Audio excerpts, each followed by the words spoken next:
In a small, quiet town where everyone knew each other's business, there lived a girl who stood out in ways that made people uncomfortable. She was tall, really tall. At 6'4", she towered over most of the kids her age and even many adults. Her skin was deep brown, almost like the night sky on a clear evening, and she carried herself with a quiet strength that some found intimidating. This girl didn't ask for attention. It came to her whether she liked it or not. From as far back as she could remember, life had been tough for her. Kids at school weren't kind. They'd whisper behind her back when they thought she couldn't hear them. Some called her giant. Others used words that cut deeper, like monster. It wasn't just the kids either. Even grown-ups seemed uneasy around her. Teachers would glance at her sideways, unsure how to handle someone so different from what they were used to. When she raised her hand in class, sometimes they acted like they didn't see her, skipping over her as if she wasn't even there. She tried hard to fit in. Really, she did. There were days when she slouched her shoulders, hoping to look shorter, less noticeable. She wore baggy clothes, thinking maybe if she hid herself a little, people wouldn't stare so much. But no matter what she did, nothing changed. The whispers followed her everywhere, in the hallways, during lunch, even outside school. People treated her like she didn't belong, like she was something strange and unnatural. One time, she decided to join the cheerleading squad. She loved watching routines online and thought it might be fun to try. Plus, she figured being part of a team could help her make friends.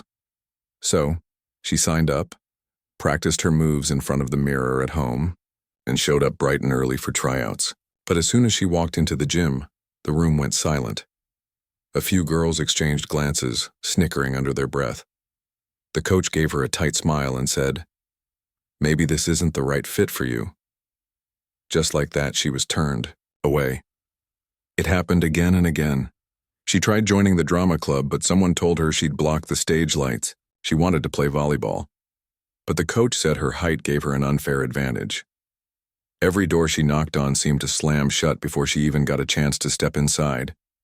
Each rejection chipped away at her confidence, leaving her feeling more alone than ever. At home, things weren't much better. Her family loved her, sure, but they didn't always understand what she was going through. "Just ignore them," her mom would say, patting her shoulder. "They're jealous because you're special." Special. That word stuck with her, though not in the way her mom meant it. To everyone else, a special just meant weird, abnormal, too big, too black, too everything. So she learned to keep to herself. She stopped trying to join clubs or teams. Instead, she spent her afternoons wandering around town, finding places where no one would bother her. Sometimes she'd sit by the river, skipping stones across the water until the sun dipped below the horizon. Other times, she'd climb to the top of the old oak tree near the park, sitting among the branches and pretending she was somewhere else entirely, somewhere where people didn't judge her for things she couldn't control. But even in those quiet moments, something burned inside her. A spark of defiance she couldn't quite put out. Deep down, she knew she wasn't what they said she was. She wasn't a monster. She wasn't wrong for existing. And someday, somehow, she vowed to prove it, not for them, for herself. Because while the world kept telling her she didn't belong, a tiny voice in her heart whispered that one day, she'd show them all exactly where she belonged. At the top. And so, hidden beneath the weight of loneliness and rejection, a fire began to grow. It was small at first, flickering weakly like a candle in the wind.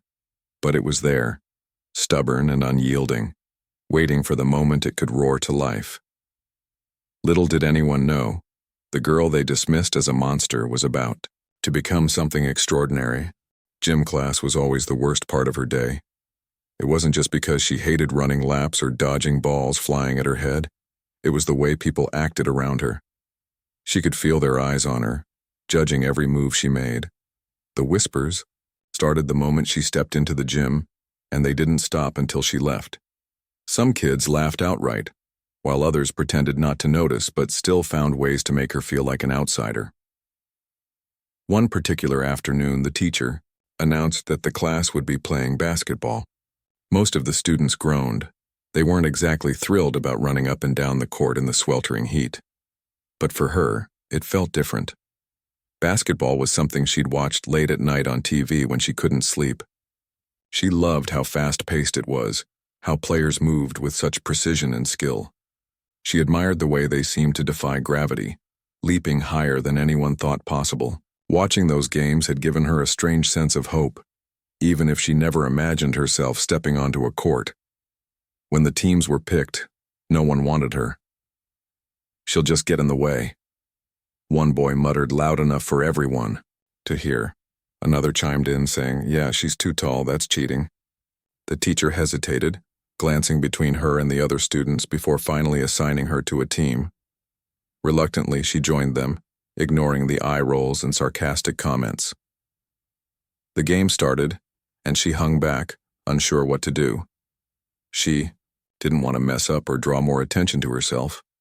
But then halfway through, one of the boys on the opposing team smirked and shouted, "Hey, Giant, why don't you try shooting? Oh wait, you probably can't even reach the hoop." His friends burst out laughing, slapping him on the back as if he'd said the funniest thing in the world. Her cheeks burned with embarrassment, but something inside her shifted. Maybe it was anger, or maybe it was pride. She wasn't sure. All she knew was that she couldn't let his words sit there unchallenged. So without thinking too much, she grabbed the ball when it came her way and took a few steps toward the basket. Everyone stopped moving, watching her with wide eyes.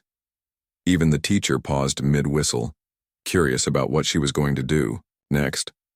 She lined up her shot, focusing on the hoop ahead. Her heart pounded in her chest, and for a second she doubted herself. What if she missed? What if they laughed even harder? But then she remembered all the times she'd sat alone in her room, imagining what it would feel like to play the game she loved. This wasn't just about proving anything to these kids, it was about proving something to herself. With a deep breath, she jumped. Time seemed to slow down as the ball sailed through the air, curving perfectly toward the hoop. Swish. Nothing but net. The sound echoed in the suddenly silent gym. For a moment, no one spoke. Then someone on her team muttered, "Whoa." Before she could process what had happened, another teammate passed her the ball. This time, she didn't hesitate. She dribbled past two defenders, spun around a third, and launched another shot from farther away. Again, the ball went straight in, and then another. By the time the whistle blew to signal the end of the game, she'd scored nearly every point for her team. But instead of cheering, the mood in the gym changed. The same kids who had laughed at her earlier now looked uneasy, almost resentful. One boy crossed his arms and muttered, "She must have cheated somehow." Another rolled his eyes and said, "Yeah, nobody's that good naturally." Their words stung, but she refused to let them show it. Still, as the bell rang and everyone filed out of the gym, she couldn't shake the feeling that nothing had really changed. No matter what she did, they'd always find a reason to bring her down. That night, lying in bed, she replayed the scene over and over in her mind. Part of her wished she hadn't played at all. It might have been easier to stay invisible. But another part of her felt a flicker of satisfaction. She'd shown them what she was capable of, even if they refused to acknowledge it. As she stared at the ceiling, she made a silent promise to herself. She wouldn't let their cruelty define her. If they wouldn't give her a chance, she'd find her own way to shine. And so, the seed of determination planted itself deeper within her. She didn't know where it would lead or how hard the road ahead might be, but one thing was certain. She wasn't going to let anyone dim her light ever again. After that day in the gym, she decided she'd never let anyone see her try again. Not in front of those kids who only knew how to mock her, not in front of teachers who didn't believe in her, and certainly not in front of a world that seemed determined to keep her small. But deep down, something inside her refused to stay quiet. That flicker of pride she'd felt after making those shots, it wasn't just about proving them wrong, it was about proving herself right. She couldn't ignore it anymore. Late one evening, when the sun had dipped below the horizon and the streets were empty, she wandered aimlessly until she found herself at an old basketball court on the edge of town. The place was practically falling apart. The hoops were rusted, the nets hung in tattered threads, and weeds pushed through cracks in the pavement. No one came here anymore. It was forgotten, just like her. But for some reason, it felt perfect. She stood there for a moment staring at the hoop. Her mind raced with doubts. What was she even doing? She didn't know the first thing about playing basketball beyond what she'd seen on TV. Maybe this was stupid.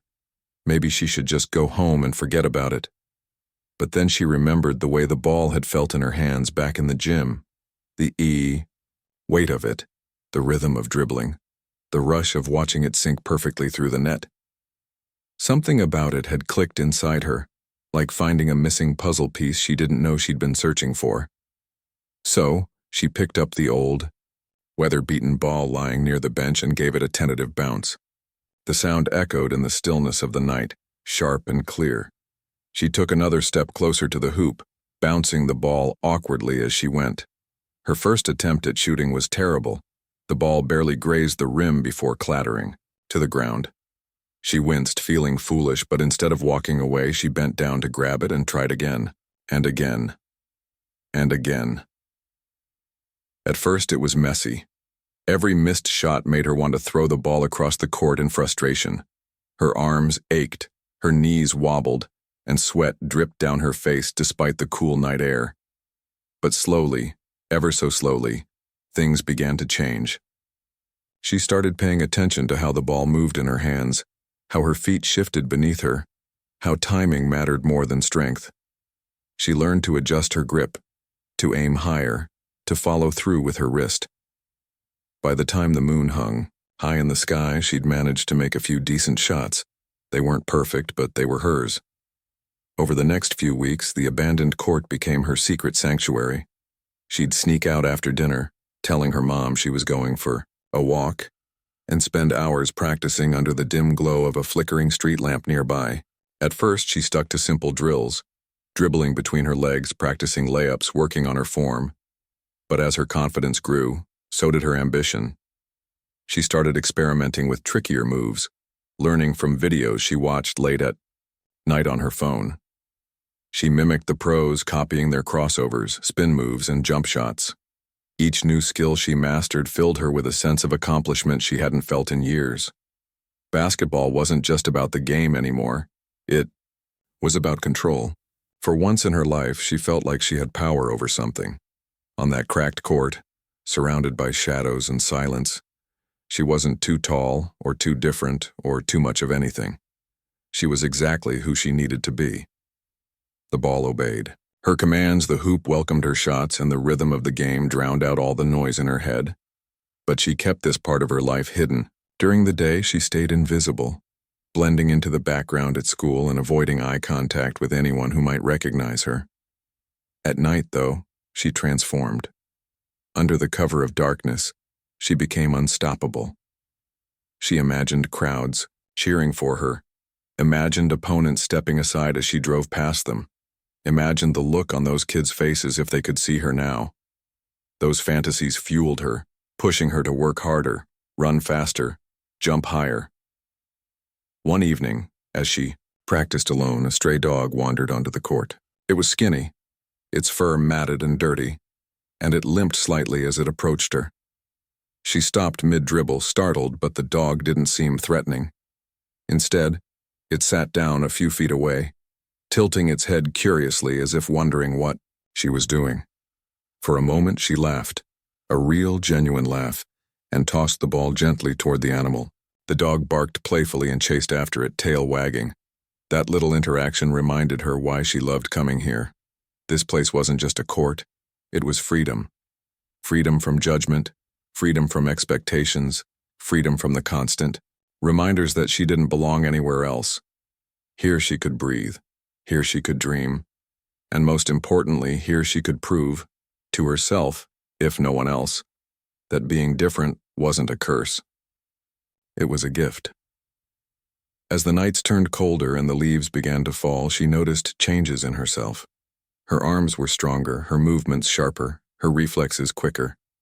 She wasn't just getting better at basketball, she was growing into someone new, someone braver, someone unafraid to take up space both on and off the court.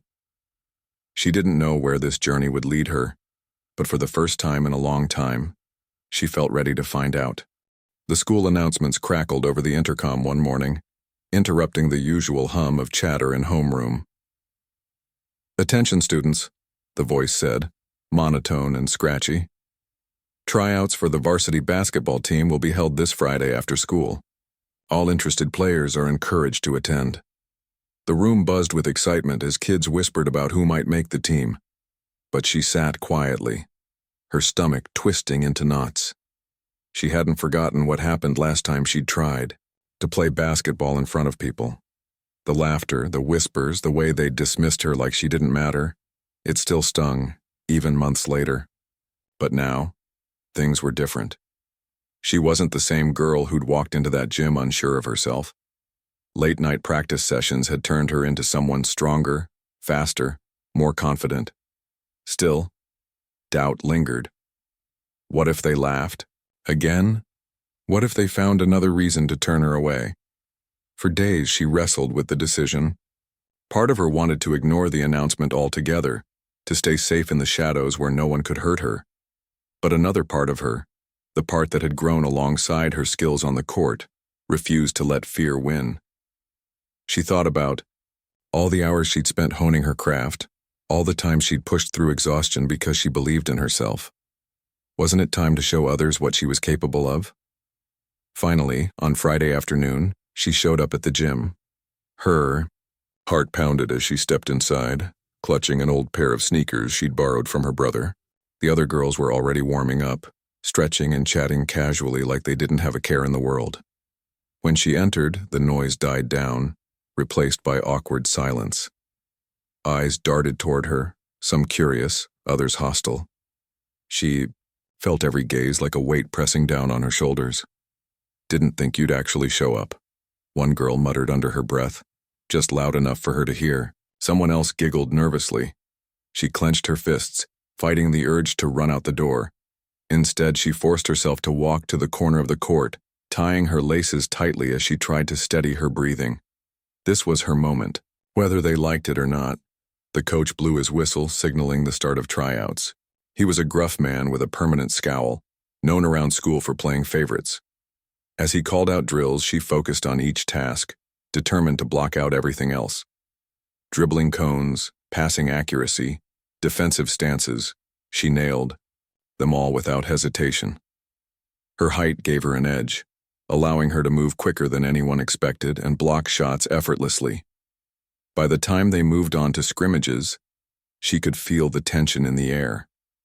Some of the girls avoided passing to her, while others glared whenever she touched the ball. But none of that mattered once the game began. Every time she got possession, she dominated. She drove past defenders with ease, sank jump shots from impossible angles, and controlled the pace of the game like a seasoned pro. The other players looked stunned, unsure how to handle her. Even the coach raised an eyebrow, jotting notes furiously on his clipboard.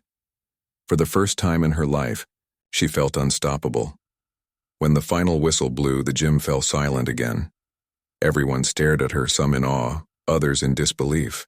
She stood there, chest heaving, sweat dripping down her face, waiting for someone to say something. Anything. Finally, the coach cleared his throat. "All right, good effort today," he said gruffly. Then, without meeting her eyes, he added, "We'll post the roster tomorrow." She walked home that night replaying every moment in her mind. Despite her performance, she couldn't shake the feeling that something was off. The coach's tone, the sideways glances from the other girls, it all left a sour taste in her mouth. Still, she clung to a sliver of hope. Maybe, just maybe, this time would be different. The next morning, she arrived at school early, scanning the bulletin board where the team list was posted. A small crowd had gathered, murmuring excitedly as they searched for their names. She hung back, letting others go first. When she finally worked up the courage to look, her heart sank. Her name wasn't there. Anger bubbled inside her, hot and sharp. How could they leave her off the list after everything she'd shown them? It didn't make sense. She stormed into the gym during lunch, finding the coach sitting alone at his desk. "Why didn't I make the team?" she demanded, her voice trembling with emotion.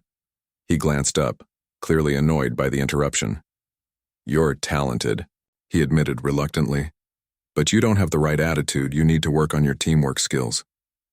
His words hit like a punch to the gut. Teamwork? She'd done everything asked of her, played harder than anyone else, and still they found a way to shut her out. As she walked away, tears pricking her eyes, she realized something painful but true. No matter how hard she worked, some people would always find a reason to hold her back. They weren't ready to accept someone like her, someone who didn't fit neatly into their idea of what a player should be. But instead of letting bitterness consume her, she made a choice. If they wouldn't give her a chance, she'd create her own opportunities. She'd prove them wrong, not because she needed their approval, but because she deserved better. And so, with renewed determination, she returned to her secret court that night. This time, though, she didn't practice alone. In her mind, she pictured crowds cheering, opponents bowing to her skill, and doubters eating their words. One day, she promised herself they'd see her for who she really was, not just a tall girl, but a force to be reckoned with. Every night, she returned to the cracked and forgotten basketball court on the edge of town.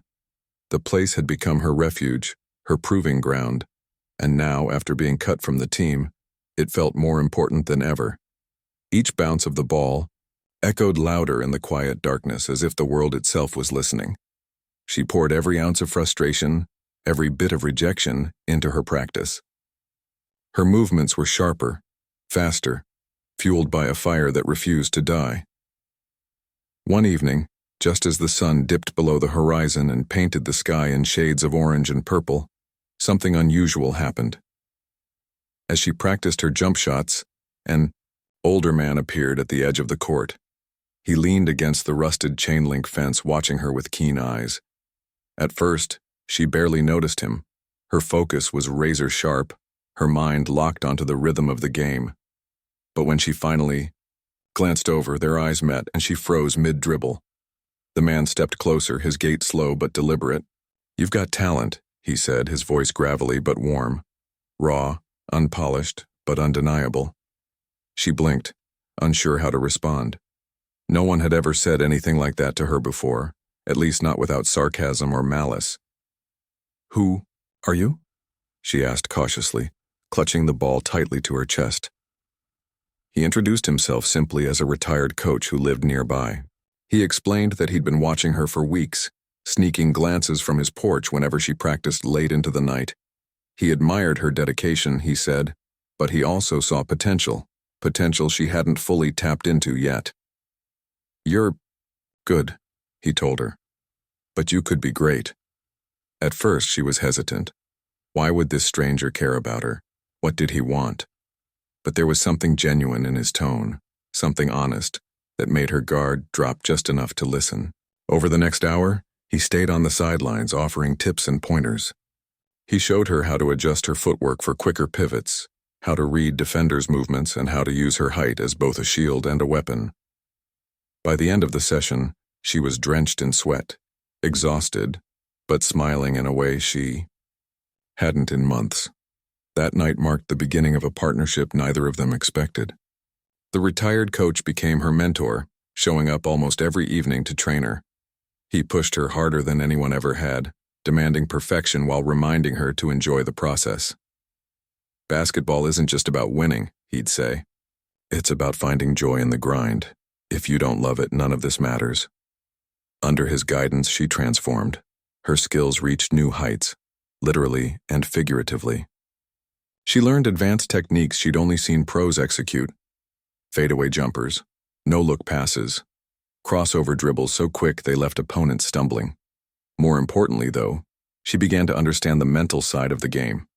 He taught her how to anticipate plays, how to stay calm under pressure, and how to carry herself with confidence even when others doubted her. But it wasn't all drills and strategy. Their conversations often drifted beyond basketball.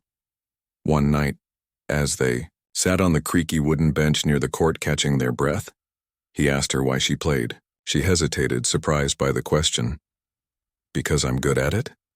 she ventured, shrugging. He chuckled softly. "That's part of it, sure. But what drives you? Why do you keep coming back here night after night, even when no one's watching?" She thought about it for a long moment. I guess I play because it makes me feel like I belong somewhere, like I'm not too big or too different or too much. Out here, I can just be me.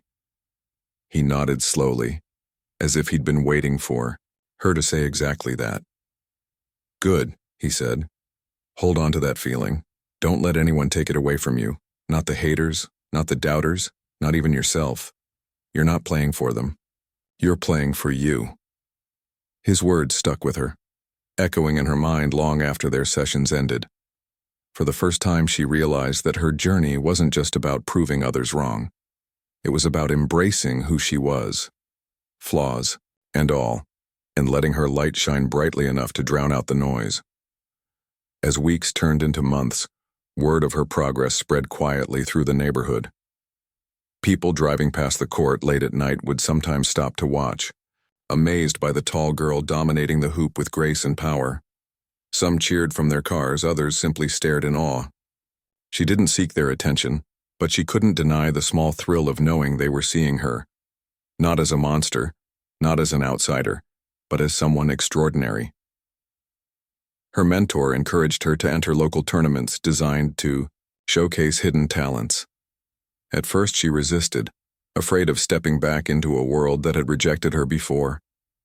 But he reminded her of the promise she'd made to herself, to create her own opportunities, to rise above the limitations others tried to impose. So with his support, she signed up for her first competition. On the day of the tournament, nerves threatened to overwhelm her. The gym buzzed with energy, filled with players and spectators eager to see what each competitor brought to the court.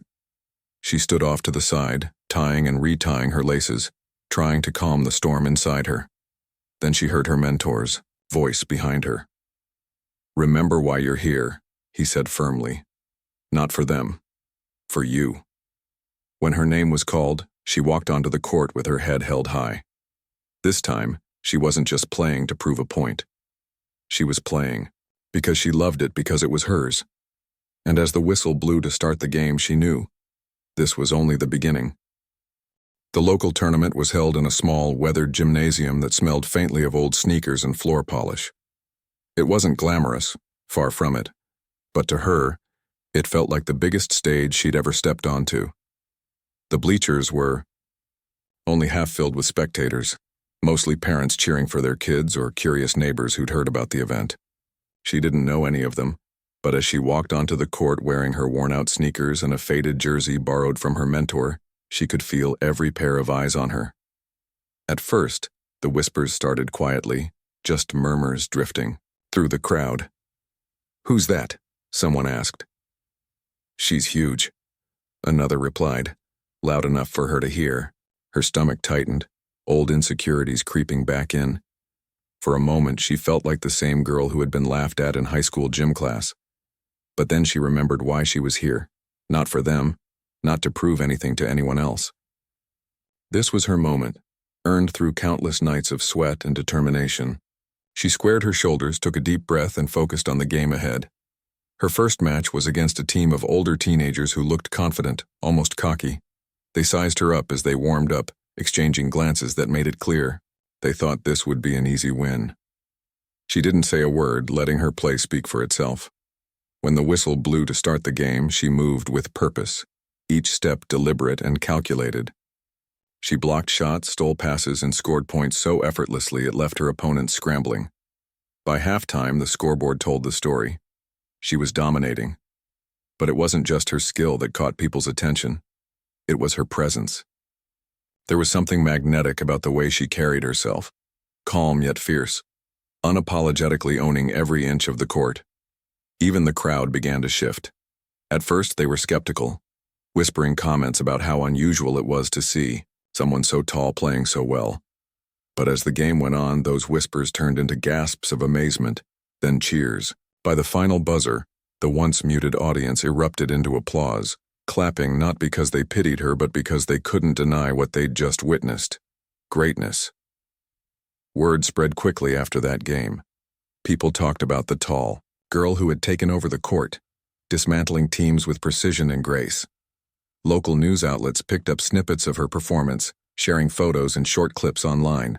Comments flooded in, some supportive, others skeptical. "Is she even eligible to compete?" one person wrote. "There's no way she's that good naturally," another chimed in. The accusations stung, even though she tried not to let them show. Hadn't she worked hard enough to earn this? Why did people always have to question everything she did? Back home, rumors reached her high school faster than she expected. Former classmates who had mocked her now acted like they'd known all, along she was destined for greatness. Social media posts popped up overnight, tagging her in pictures and videos with captions like, "Remember when we played together?" Or, "Always knew she had potential." She scrolled through them late at night, shaking her head. These were the same people who had called her names, excluded her, and laughed behind her back. Now they wanted to claim her success as if it belonged to them too. It didn't take long for Coach Harris to catch wind of the buzz. He was furious. To him, she represented everything he disliked, someone who refused to conform, someone who succeeded despite his attempts to hold her back. Determined to discredit her, he began spreading lies. He questioned whether she truly met age requirements, implying she might be older than she claimed. Then came the worst accusation of all. He suggested she was using performance-enhancing drugs to boost her abilities. Though baseless, his words planted seeds of doubt in some minds. Scouting coaches who had shown initial interest suddenly grew hesitant, asking for proof of her eligibility and demanding medical records. For a while, it felt like the world was closing in around her again. All the progress she'd made, all the victories she'd fought for seemed to hang by a thread. Doubts crept in louder this time. What if they believed him? What if his lies overshadowed everything she'd worked so hard to achieve? One sleepless night, she sat alone in her room, staring at the ceiling, replaying his accusations in her mind. Anger bubbled inside her, followed by sadness, and then resolve. She realized something important. She couldn't control what other people said or thought. Coach Harris could spread as many lies as he wanted, but none of that changed the truth. She hadn't cheated. She hadn't taken shortcuts. Every point she scored, every skill she mastered came from hours of relentless practice and sacrifice. If people chose not to believe her, that was their problem, not hers. The next morning, she showed up at the court earlier than usual, her mentor already waiting for her. Without needing to explain, he handed her a basketball and nodded toward the hoop. "Let's work," he said simply. And they did. They practiced harder than ever before, focusing not just on improving her game but on preparing her mentally for the battles ahead. He reminded her why she started this journey, not to silence critics but to fulfill a promise she'd made to herself. "Don't let anyone shrink you," he told her firmly. "Not now, not ever." As days passed, she leaned on the lessons he'd taught her. She stayed grounded, refusing to engage with Coach Harris's accusations publicly. Instead, she focused on proving herself where it mattered most, on the court. Each tournament she entered, she performed with even greater intensity, leaving no room for doubt about her talent. Scouts who had initially hesitated returned, impressed by her consistency and undeniable skill. Slowly but surely, the noise faded, replaced by admiration and respect. By the end of the season, she stood atop the podium at the regional championship, holding a trophy that gleamed under the harsh gym lights. Tears filled her eyes as she scanned the crowd, her mom beaming proudly, her mentor nodding with quiet satisfaction, and even a few familiar faces from school watching silently. For the first time, she allowed herself to feel proud, not just of winning, but of enduring. She had faced rejection, ridicule, and betrayal, yet she had risen above it all. That night, standing on the cracked pavement of her secret court, she looked up at the stars. The road ahead wouldn't be easy. She knew there would still be doubters, still be moments when the weight of expectation threatened to crush her. But she also knew this. She was stronger than any obstacle thrown her way. She had proven it to herself, and nothing, not lies, not fear, not hatred, could take that away. And so, with the echoes of cheers still ringing in her ears, she vowed to keep going. because she wasn't just playing for herself anymore. She was playing for every kid who had ever been told they didn't belong, every dreamer who had dared to rise above the noise. One day, she hoped, her story would remind them that monsters aren't born, they're made. And sometimes, they become heroes. Years passed, and the tall girl who had once been ridiculed in her small town grew into a woman whose name echoed far beyond its borders. She wasn't just known locally anymore. She was celebrated nationwide, then internationally. Her journey, from rejection to triumph, became the stuff of legends, inspiring countless others who felt unseen or unwanted. But even as fame found her, she never forgot where she came from, or the people who had shaped her path. One crisp autumn morning, she returned to her hometown after years away. The streets looked smaller than she remembered, the houses more worn, but the air carried the same familiar scent of pine trees and freshly cut grass. As she drove through the quiet neighborhoods, memories flooded back. Walking home alone after gym class, sitting by the river trying to escape the whispers, sneaking off to that abandoned basketball court under cover of darkness. This place held so much pain for her, yet it also held the roots of her strength. Her visit wasn't casual. She'd been invited to speak at her old high school. News of her success had reached the administration, and they were eager to showcase her as an alumna who had made it big. Part of her wanted to decline. Returning felt like stepping back into a chapter of her life she'd worked hard to close.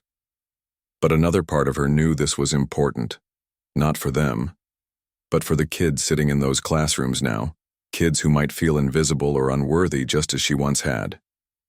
When she arrived at the school, the parking lot buzzed with activity. Students milled about outside, chatting and laughing, while teachers ushered everyone inside for the assembly. She walked slowly toward the entrance, feeling both nervous and determined. Inside the auditorium, rows of teenagers filled the seats, their faces curious but guarded. Many of them probably didn't know who she was, only that someone famous was visiting. As she stepped onto the stage, the room fell silent. She scanned the crowd, recognizing a few faces, former classmates who had mocked her, teachers who had doubted her, even Coach Harris, sitting stiffly near the back. For a moment, she hesitated, unsure how to begin. Then she took a deep breath and smiled softly. "I bet some of you are wondering why I'm here," she started, her voice steady despite the weight of emotion pressing against her chest. "To be honest, I wasn't sure I should come back either. This town, this school, that holds a lot of memories for me. Some good, most not so much." A ripple of murmurs moved through the audience, but she pressed on. "When I was your age, I spent a lot of time feeling like I didn't belong. People called me names, laughed at me, told me I was too tall, too different, too much. They said I couldn't play sports because I wasn't team material. They turned me away when I tried to join clubs or teams. And you know what? It hurt. It hurt a lot." She paused, letting her words sink in. She could see a few students nodding, their expressions thoughtful. Others shifted uncomfortably in their seats, perhaps reminded of their own struggles. "But here's the thing," she continued. "I realized something important along the way. The world is full of people who will try to shrink you, to make you feel small, because they don't understand you. But you get to decide whether you let them. You get to choose how you respond. Do you let their words define you, or do you rise above them?" The room was completely silent now, every eye fixed on her. She noticed a girl in the front row, a tall, awkward-looking teenager wearing oversized clothes, and felt a pang of recognition. That could have been her, years ago. "For me," she went on, "basketball became my way of rising above. It wasn't easy. There were days when I wanted to give up, when the doubts got louder than the cheers. But I kept going because I made a promise to myself. I would prove to me that I was enough. Not for anyone else. For me." She glanced toward the back of the room, meeting Coach Harris's gaze briefly before looking away. His face was unreadable, but she didn't care. This speech wasn't for him. It was for the kids sitting in front of her. kids who needed to hear that they mattered. Success doesn't mean proving the doubters wrong, she said firmly. It means proving yourself, right? It means finding something you love and pouring your heart into it no matter what anyone says. And yeah, sometimes people will still try to bring you down. They'll question your talent, your motives, your worth. Let them. Because at the end of the day, their opinions don't define you. Only you can do that. By the time she finished speaking, the entire auditorium erupted into applause. Students stood cheering loudly while teachers wiped tears from their eyes. Even Coach Harris clapped reluctantly, though his expression remained unreadable. Afterward, dozens of students lined up to thank her, many sharing their own stories of feeling out of place or misunderstood. One boy shyly handed her a crumpled piece of paper with his dream written on it. "I want to be an artist, but my parents say it's not practical." She smiled warmly and told him, "Dreams aren't supposed to be practical. They're supposed to be yours." Later that evening, as she stood once again on the cracked pavement of her secret basketball court, she felt a sense of peace wash over her. The town hadn't changed much. It still whispered behind closed doors, still judged those who didn't fit neatly into its mold. But she had changed. She had grown into someone unshakable, someone who refused to let fear or hate dictate her life. And as she looked out at the horizon, bathed in the golden light of sunset, she realized something profound. Her story wasn't just hers anymore. It belonged to every kid who had ever been told they weren't good enough, every dreamer who had dared to believe in themselves despite the odds. She hoped her journey would remind them that monsters aren't born, they're made, and sometimes they become heroes.